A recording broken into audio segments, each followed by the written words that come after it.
سلام بچه ها، صبحتون بخیر، صبح بارونیتون بخیر. امروز دوشنبه 29 بهمن ماه. میخوام برم بازار شف که گفتن بارون میخواد بیاد. خب میخوام برم یه بازار بارونی هم براتون بگیرم. البته اگه بازارش شلوغ باشه یا ارزش گرفتن داشته باشه براتون ضبط. الان هم میدونی که دیدین میدون جهاده، اینم خیابون رشتیانه. قبلا از یخسازی به شفت رو براتون گرفته بودم، تابستون بوده اگه اشتباه نکنم. امروز گفتم از جاده جیرنده بریم، از فلکی رازی میریم به سمت جاده جیرنده و از جاده سراوا میریم به شفت. جاده متفاوت باشه، هم یکم رشت رو ببینیم، یاد بگیریم. هم با هم صحبت کنیم. چند روز پیش یکی از دوستان کامنت داشته بود، ساعت رو نگفتم، ساعت 8:30 صبح که هوا پشت فرمان خیلی غر میزنیم، پرچم رشت رو میاری پایین. ما کلی کلاس گذاشتیم فرهنگ، به خدا اسم این وضع رانندگی فرهنگ نیست، هرچی نه خود رشت ها، کل گیلان، نه خود گیلان اصلا کل ایران وضعیت جالبی راجع به رانندگی نداره. خودم هم بهتر نیست، اما کلا گفتم این بهتره که سر رانندگی از خودتون، از محلتون، از کشورتون تعریف نکنید، چون تعریفی نیست. یارو خودش میاد میبینه، اول ویدیو رو میذاره دیگه، چند تا ماشین میبینه میگه خودش میفهمه که چه وضعشه. ما یه چیزو 10 بار میگیم، 100 بار میگیم، 1000 بار میگیم، شاید 2 نفر یاد بگیرن، واسه مال دیگران ارزش خواهد.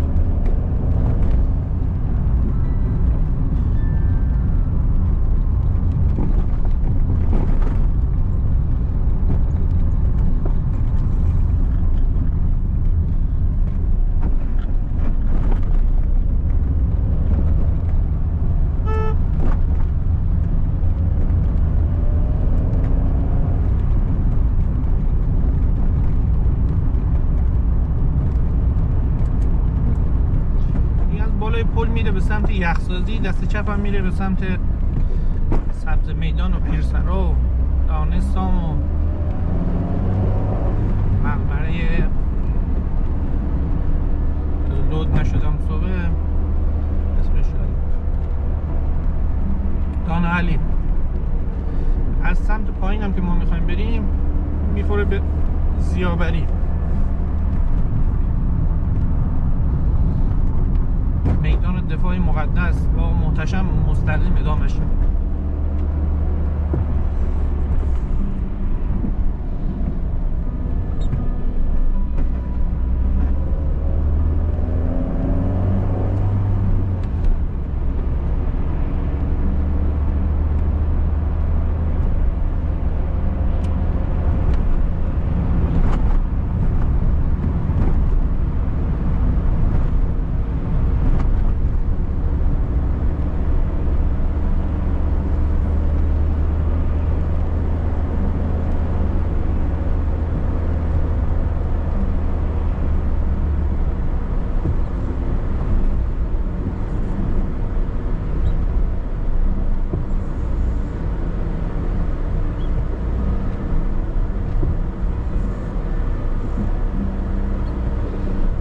دو تا دور برگردون داره، یه خورده این قسمت شلوغ میشه. برگردونش هم خیلی شلوغ معمولا.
ترافیک از این تایم نباید باشه، نوبه بعد ترافیک شدیدتر میشه.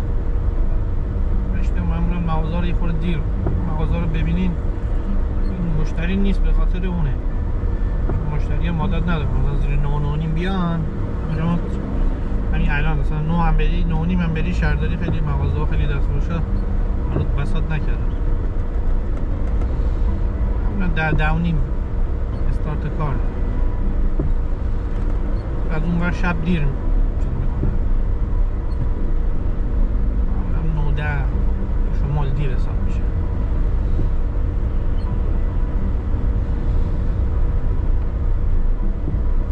خود شهرداری که حالا هوا سرد نباشه تابستونا تا 2-3 هم مثلا من رفتم دیدم شروع نه مغازه دستفروشا خورده خوراکی ها آدما کبابی ها اینا، مغازات که نه، مغازه فکر کنم اصلا اجازه نمیده تا 12 به بعد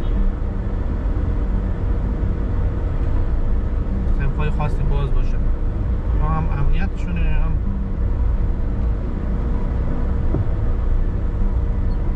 ساعت کاریشون.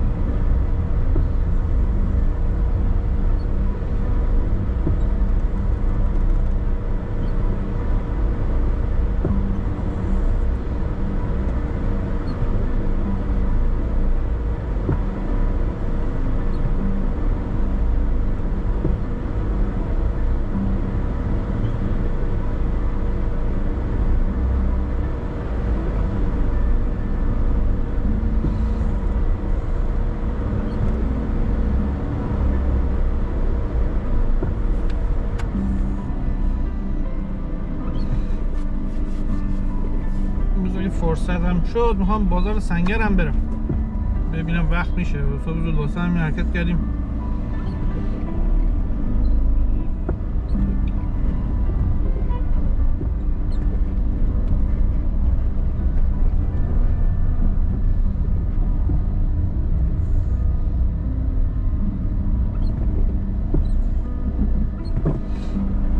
کلن ترافیک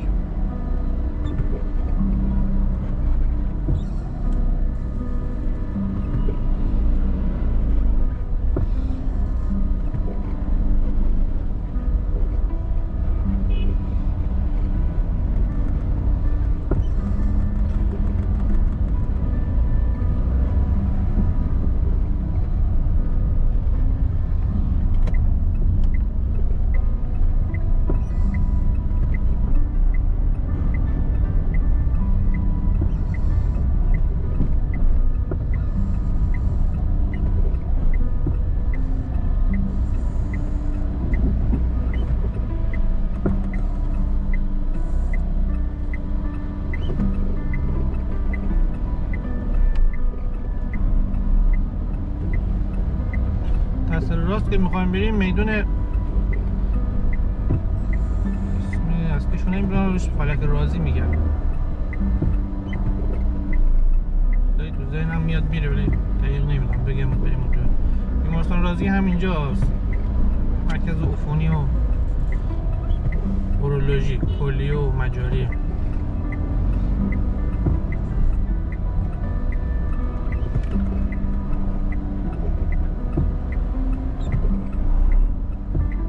کنارشون بازارچه میرزا کوچکخانه، قبلا ولاگشو گذاشتم تو هم تو پلیلیست شهر رشت هست. بازارچه و باحالی همه چی هم داره، قیمتش هم خیلی خوب بود. جا پارک هم بود، شهرداری جا پارک پیدا کردن واقعا سخت. پارکینگ داره البته، معمولا پارکینگ ازش دوره، معمولا تو سبز میدون یکی دو تا اونور هست. خورده جنس ها گرونتر هم هست توی شهرداری. خیالی که تو بازار دیروز خمام 45 تومن بود، شهرداری 60 تومن.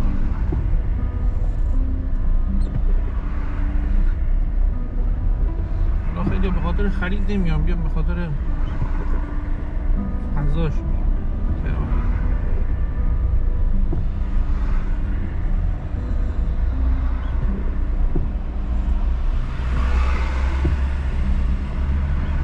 بارون میزنه رشت ترافیکش بیشتر میشه، خاطر اینکه خودروهای تک سرنشین بیشتر میشن، بارون حساب نمیشه تو شمال. این دست راستمون دید داشته باشین دقیقا بازارچه همینجاست، بازارچه مرنوچک.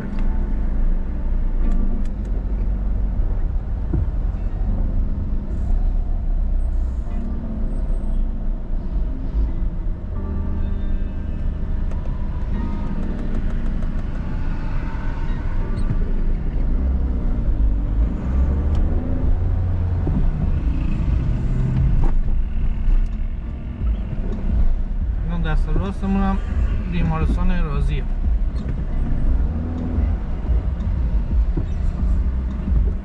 داخلی عفونی در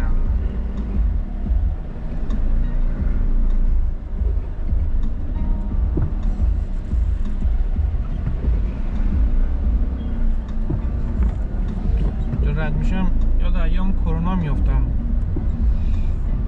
یه وضعیتی بود بیمارستان، اصلا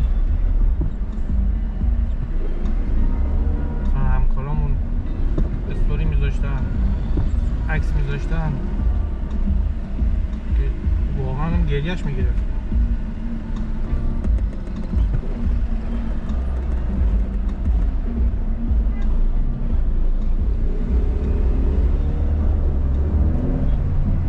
این تیکر رو میزنم جلو، وقتتونم گرفته نشه. مهم همین معرفی دو تا جا بود. میدون دیگه لگی تایمو زیاد نکنم. تیکر رو میزنم جلو.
راستش میدون انتظام بود. حالا دوستانی که میگیم فرهنگ و فلان، دیدین که چراغ سبز بود، دوستان تونتون از اون باید میره و مأمور دید میدون انتظام بود که فلک رازی معروفه.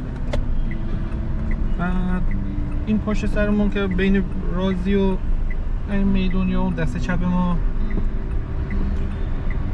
بورس کاشی و سرامیک و کابینت و لازم ساختمانیه. دست راستمون میره الان به حمیدیان و یخسازی، دست چپ میره به فلکه گاز. ما باید بریم مستقیم.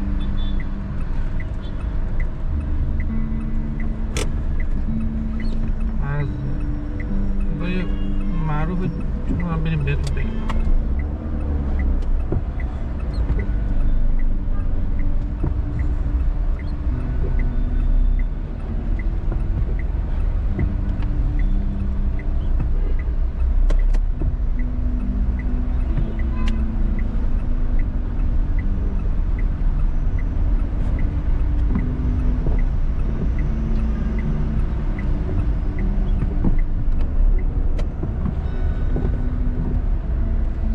راهن تو این جاده است، جاده جیرنده.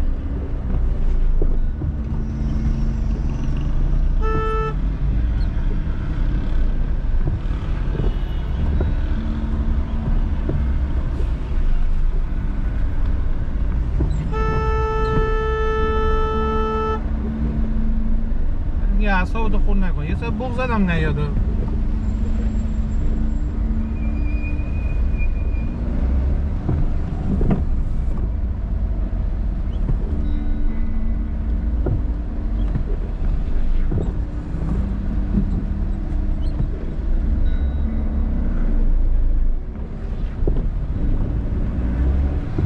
دست چپ ما اداره ثبت اسناد، ثبت احوال و هم ثبت اسناد. جلوتر سلیمان دارابه، مقبره میرزا کوچکخان اونجاست. بلاگ خونه میرزا کوچکخان اگه دیده باشین کانال ما هست، ادامهش اومدیم اینجا. بازارچه نه، دست فروشا وای میسن. ورزشگاه شهدای دشت، مقبره میرزا کوچکخان اینجا.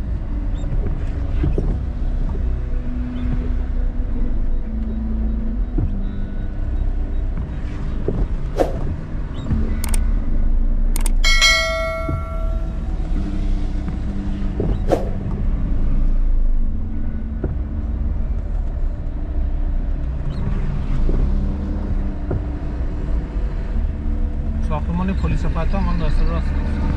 حالا ما هر موقع کارمون پلیس فتا خور رفتیم اونجا پیداکار هم شدیم. بابت کلاهبرداری و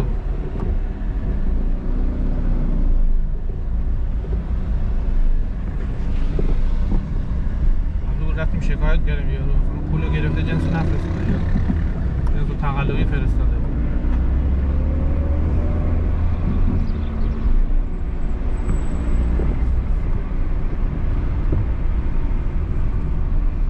تابلوی آرامگاه میرزا کوچکخان اینجا میبینید.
سقالکسار اصطلاحش سقالکسار میگم چون یه خود تلفظ راحت تره. دریاچه سقالکسار با همین مسیر بامداد شریف.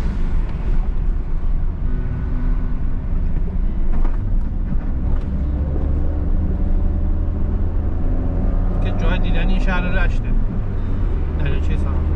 همچنان نزدیکترین جایی که میخوام برن و باشه همینجاست. خیلی شلوغه تا هوا خوب باشه نه الان جای قشنگه. ولاگشو گذاشتم تو روز بارونی هم گذاشتم. داشتی نگاه پیشنهاد میکنم رشت اومدین اگه جایی چیزی نکردی حتما اینجا سر بزنید. این باحاله مخصوصا تو بهار که سرسبزه.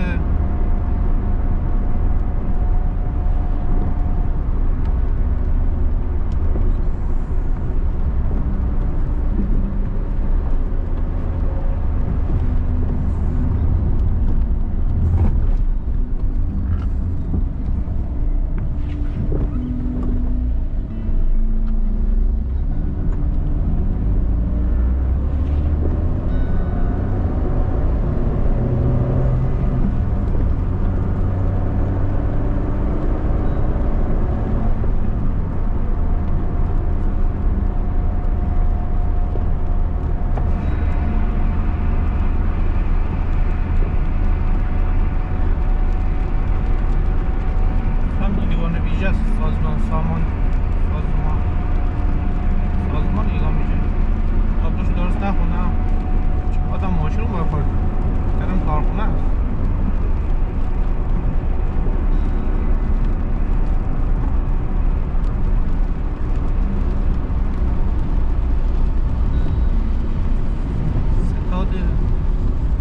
ستاد بود اینم شهر صنعتی سفید رو داشت. جادهش خیلی داغونه.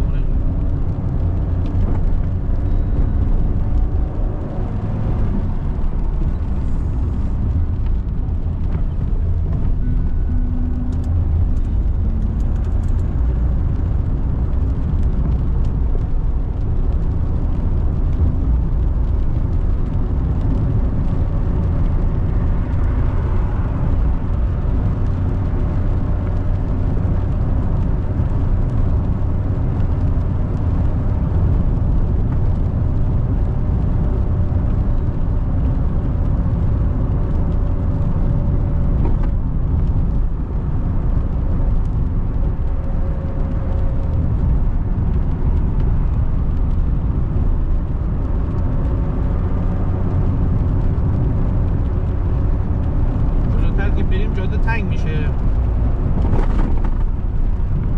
بعضی وقتا یه جوری رانندگی میکنن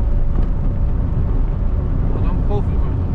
ما همون جاده تنگ سبقتایی میان.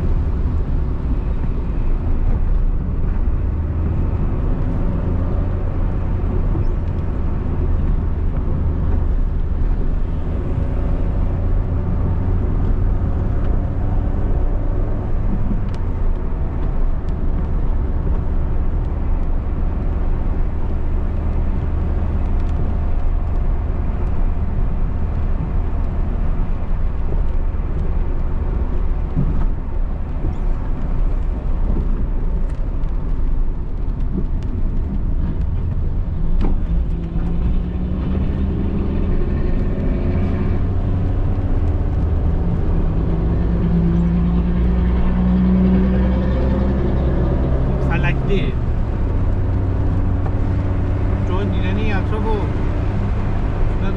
زیاد بلد نیستم خدمت توضیح بدم.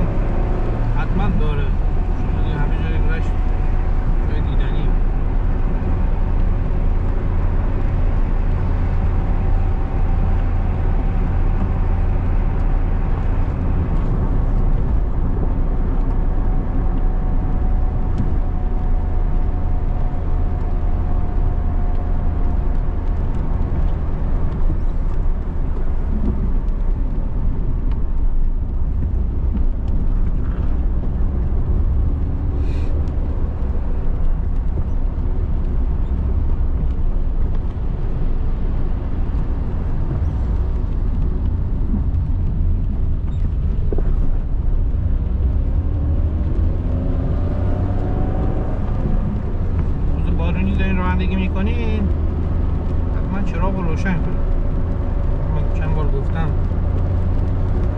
وقتا این ماشینه دید ندارن، بخار میزنه، بارون میزنه، گرم کنه اینه نداره، دید نداره. چرا بزنی بهتره.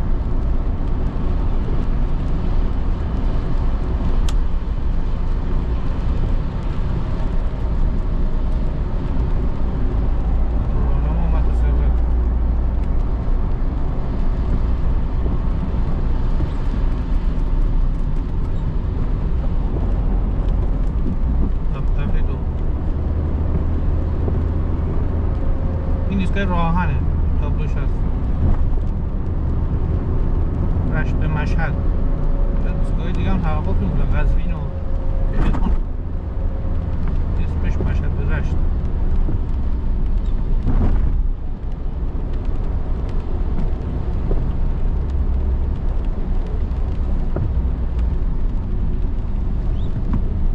جاده از اینجا تنگ میشه. این سال تنگه، من نمیدونم چرا گشادش نمیکنم. این جاییش هم ساختن خیلی وقت ها، یعنی بکنم 2 سالی من یادم هست، 2-3 سال یادم هست جاده سازی کنارش انجام دادن. چون جمعه اینجا خیلی شلوغ میشه، یا مثلا الان ورزشگاه سردار جنگل جلوه، مثلا بازی داشته باش سپید رود، جا تا شلوغه.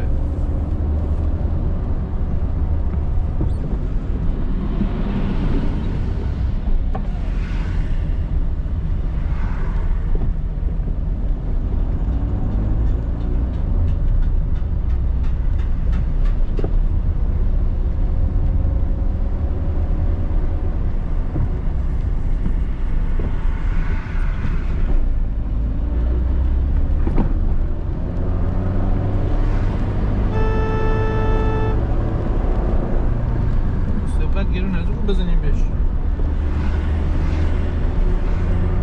راهنما بزن ما ببینیم. میخوای بری سبقت ریز هم هستی، ورزشگاه سردار جنگل. این جنگلی که جلوی ما میبینی اسمش یادم نیست، تابلو داشته باشه. شروع شد سبقت های جالب، اینجا خیلی جالب سبقت میگیرن. ما ببینیم اینجا سبزه خیلی قشنگه. الان زمستون سرده، کشیده واقعا قشنگه.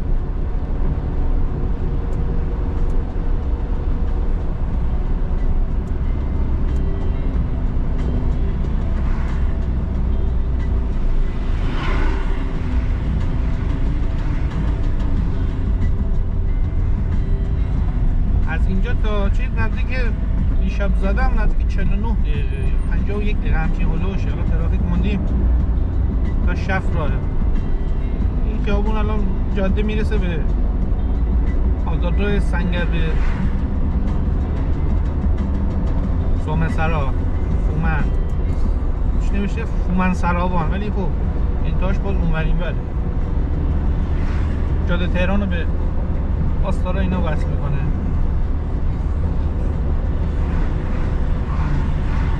ادامهش هم باز میخوره به شفت را داشته باشه. بخوام مثلا برین شاهزاده ابراهیم و اینا مستقیما برین مولد عیسی، مستقیم هم راه داره. دست راست و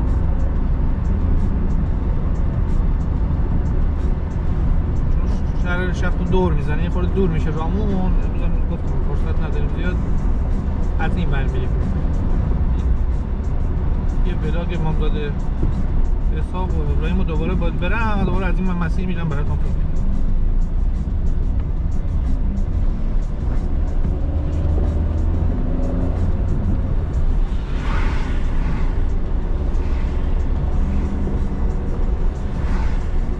ببین جاده تنگه واقعا با خیلی رعایت دارم میکنم، سبقت میگیرن مثلا نیسانی ها افتضاح اینجا.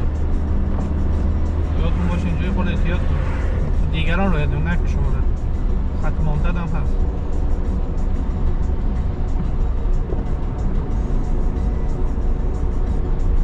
قاصد شریف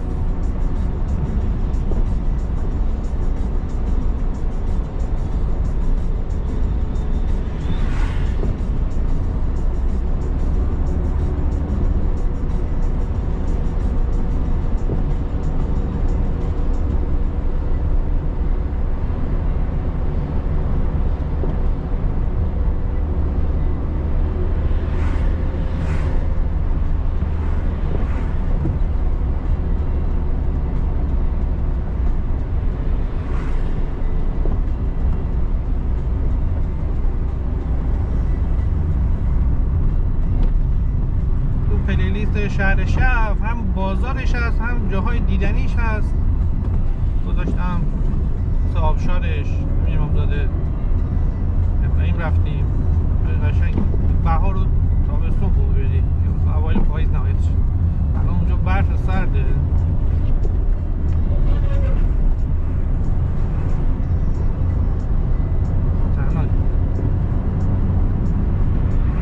خونه های چوبی دارن شبیه هندوستانه، مثلا کامل میذارن شبیه هندوستان، خونه هندوستان. خونه های چوبی استفاده کردم، تابستون بود یا خرداد ما آتیش گرفت، تقریبا نصف که بیشتر محل سوخت. خواستیم علاقشو ببینیم، جالب. آبشار سیامزگیه. سیامزگی اسمی منطقه ییلاقیه، منطقه ییلاقیه. اسمشون هم همین هلوش میچرخه، خیلی بال اسمشون. همین پنیر معروف سیامزگی هم مال اونجاست. یه پنیر تامیجری بهش میگن، حباب داره. پنیر گوسفندیش هستش، خیلی خوشمزه است. چربه.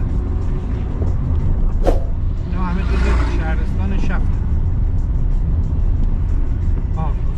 میگم بلاگ رانندگی رشت به شفت رو قبلا گذاشتیم. مستقیم میره همون سقلکسا رو به شفت، بازم راه داره ولی شهر کلا دور میزنه، خود راهمون دور میشه. ما میخوام بریم مرکز شهر.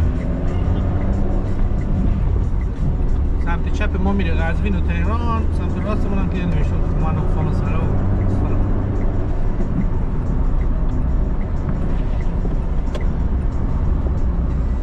بلاگشو تو پلیلیست شهر شفت گذاشتم، از رشت به سمت از یخسازی جاده فومن.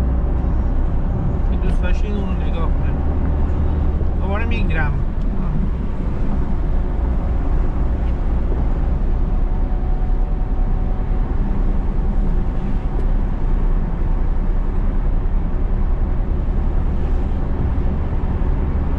واقعا این جاده کمک کرده که ماشینا نیان تو رشت. نرسیده به رشت پلیسای سرابان که رد کنی چیز میخوره. از جای دیدنی تو این مسیرم موزه میراث روستایی سرچ کنیم میاد. تو کانال ما بلاگش هم هست. خونه‌های روستایی گیلان رو از جای مختلف جمع کردن، به همون حالت جمع کردن و اومدن اینجا سر همون نصب کردن. یعنی عین خونه واقعیه، چیز مصنوعی نساختن. بعد جلوی هر خونه هم یه شناسنامه‌ای داره که مثلا توضیح داده صاحبش کی بوده، کی جمع شده. توضیح راجبش هم گفته. خیلی جای جالبیه. اینی صبح تا ظهر شما میتونید اونجا بگردین. خونه‌های روستایی گیلان، کافی شاپ، رستوران، همه چی هم داره. مثلا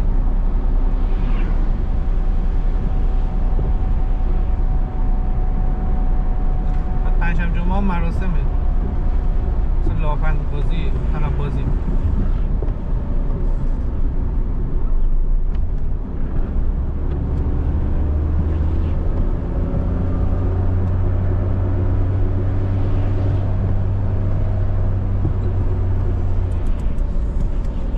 عید اومدین، عید و بهار حتما سر بزنیم. واقعا جالبه. یعنی من خودم فکر کنم 3 بار رفتم، باز ذوق دارم میرم، چون گیلان کوچک شده است.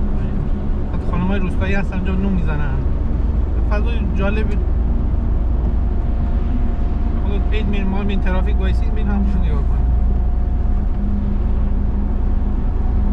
خیلی فضاش هم کلا قشنگه. پیشنهاد می‌کنم حتما تو برنامه عیدتون بذارید.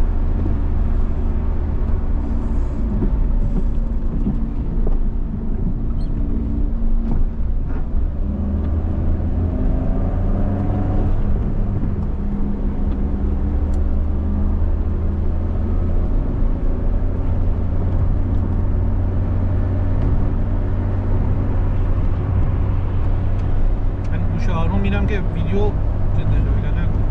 براتون مجاز کنم 95.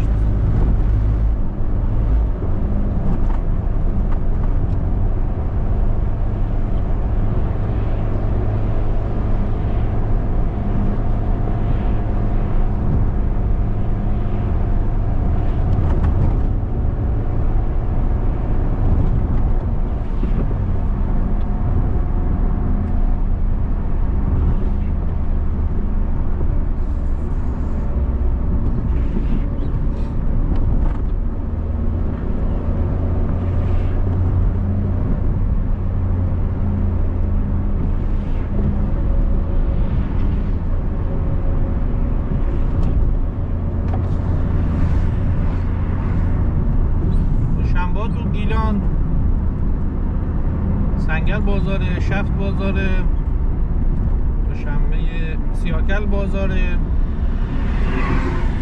کوچه اصفهان بازاره، سمت شرق گیلان حملش بازاره، ببخشید دوشنبه رحیم آباد،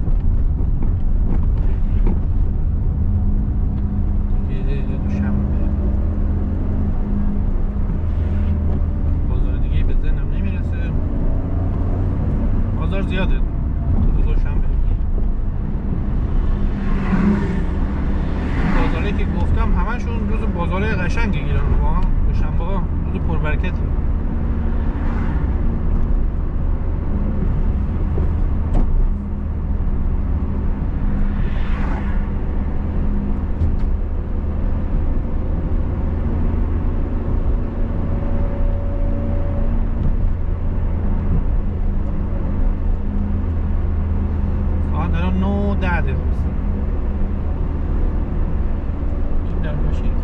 چپ ماست من میبینم کلی پرنده داره، اسمشو نمیدونم، خیلی قشنگ، سد خاکی تقریبا دریاچه که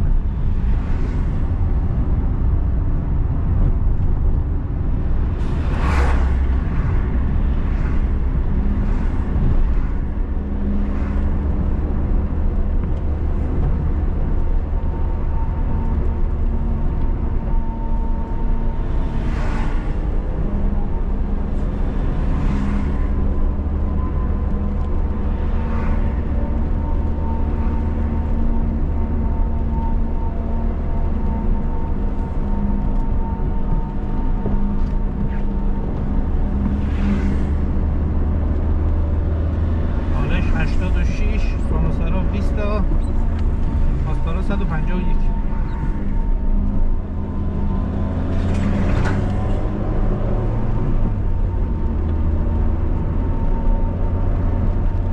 از رشت به شرق گیلان فکر کنم دیگه تا پلیسا 90 کیلومتر باشه، بگید نهایت 100 کیلومتر، این و 151 کیلومتر و خیلی دورتره غرب.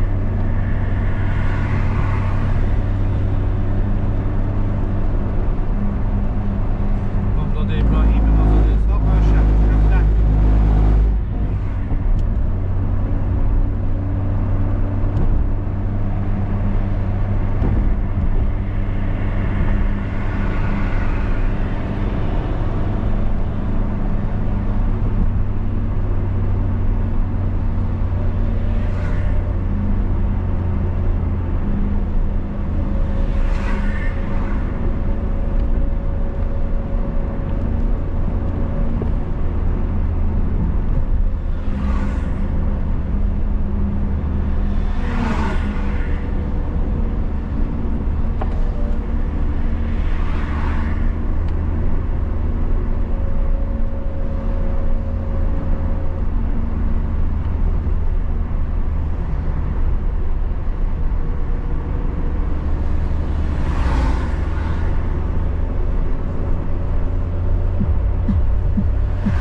اینقدر اونجا تخم مرغ داره. این واقعا این حجم تخم مرغ محلی رو من اونجا ندیدم اینجا.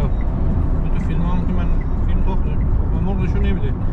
خیلی تخم مرغ اونجا بلاکش حتما ببینی، اصلا آدم هیجان زده میشه همه تخم مرغ میبینه. خیلی زیاد واقعا، یعنی یه چیز زیادی حس خوب به آدم میده، باحاله، حس قشنگیه این همه تخم مرغ. جالبه مثلا چند سنی اونجا وای میسی، یارو وانت میاد پشت رو میده بالا، مثلا بفروشه به فروشنده ها، میزنه بالا مثلا دید داره، مثلا یه وانت پشت پر تخم مرغ. خدا بهشون برکت بده واقعا، زحمت.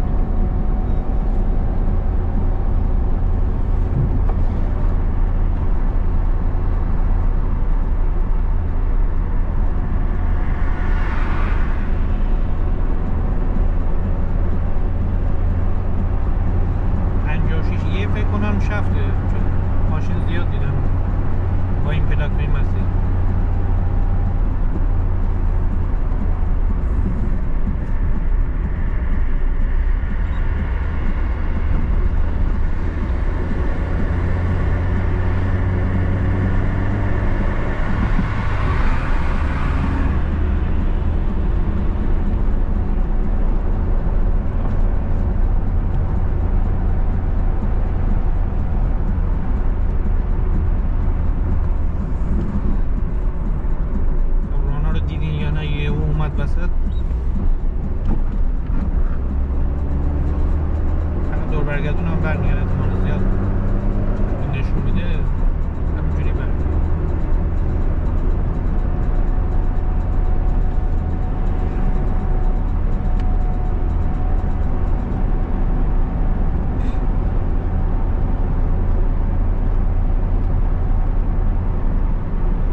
اصلیه، جاده‌های فرعی رو تو خدا رعایت کنید. همین امامزاده ابراهیم رو نمیدونم تو فیلمش کامل گذاشتم یا نه، یهو گاو میپره میاد وسط با سگ و گربه رو، سگ باز میزنی ماشین داغون میشه، چپ نمیکنی، به گاو بزنی احتمال چپ شدن ماشین خیلی زیاده. یهو میاد همینجوری، جالب اونجا وایساده تا میبینی یهو میدوه میاد. مثلا من پیش اومده، خودم هم اوایل که رانندگی میکردم یا مثلا تو اینستاگرام اینا دیده بودم که آب گاو میاد، میگن کار نه، یه ترمز میزنی یه فرمان میدی، اصلا تو اون شرایط باید قرار بگیری، اصلا نمیدونی چیکار کنی، یهو قفل میکنی. بعد حرکت گاو اصلا قابل پیش بینی نیست. یهو میگم تابلوی ورودی شهر زیبای شهر،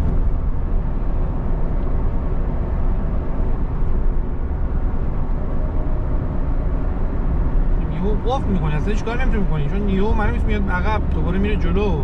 من حرکت بعدیش قابل پیش بینی نیست که بگی آره من اینجوری میکنم اینجوری میکنم. بعد مثلا سر پیچ هم شده برای من پیش اومده، یهو مثلا سر پیچ میبینی 3-4 تا گاو وایسادن. خلاصه کلام این بود که یواش بریم، مخصوصا تو فریا احتیاط کنیم. 60 تا 70 تا قابل کنترله. حداقلش اینه که خدا نکرده نمیمیرید، حداقلش با 100 تا 110 تا به گاو بزنین درصد مطلق میشه. گاو میاد تو شیشه اصلا، پاهاش بلنده، چه ضربه میخوره میاد رو کابود.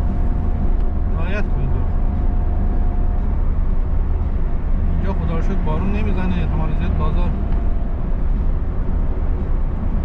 برقراره، بازار شاید بارونی نشه ولی بازار قشنگ. چون زمستونا مردم کشاورزی ایران محدوده، نهایتش گاوی گوسفندی چیز داشته باشن، مثلا این تایم خالی زیاد دارن.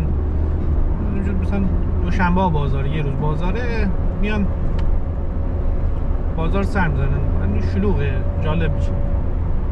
به نسبت مثلا تابستون بهار میای حجم آدم ها بیشتره، میان مثلا تا ظهر میچرخن.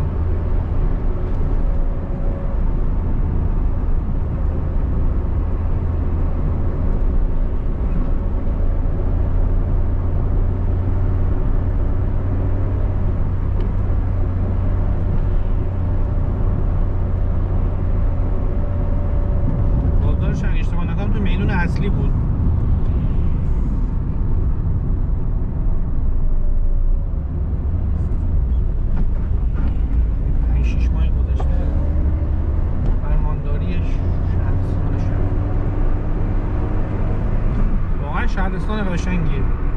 اون ییلاقاتش واقعا قشنگ و بکرن. خیلی ها مثلا نشنیدن اسمشو. مثلا مثال میگم مثل ما ییلاقات ماسال معروف نیست، مثلا همین بکره. آبشار سیاه مزگی اینا همه جزء رودوزن اگه اشتباه نکنم تلفظشو. مثلا یه جادهش همین داری میرید کلن آبشاره، انقدر قشنگه بهار تابستون.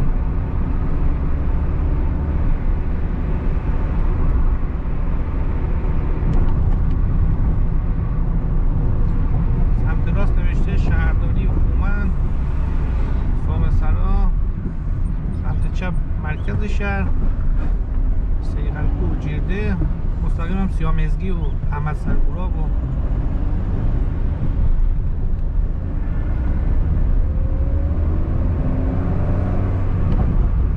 بازار دست چپ بود اگه اشتباه نکنم. داره میدون انقلاب میخونم.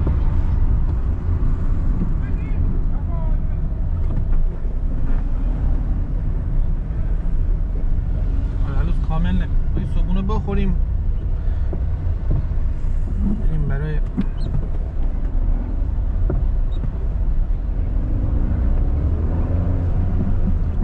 این بازار چیزشه. بعد اون تخم مرغ فروش اون اوایل مثلا از این حدود دست چپ ما شروع میشه. امیدوارم که از این ولاگ لذت برده باشیم. ببخشید زیاد صحبت میکنم، یه توضیحاتی میدم یکم هم قربت بزنم، حرفا یادم بیاد، شما ببخشید. دوستان عزیز اولش نگاه میکنی آخرش نگاه نمیکنی، ولی خب همین آقا رو نگاه کن میبینن این ماشین وایساده میبره میاد. امیدوارم که لذت برده باشین. جاتون هم خالی تو این بازار. من این تخم فروشا هستم. انشالله که ولاگ بازارش هم نگاه کنید.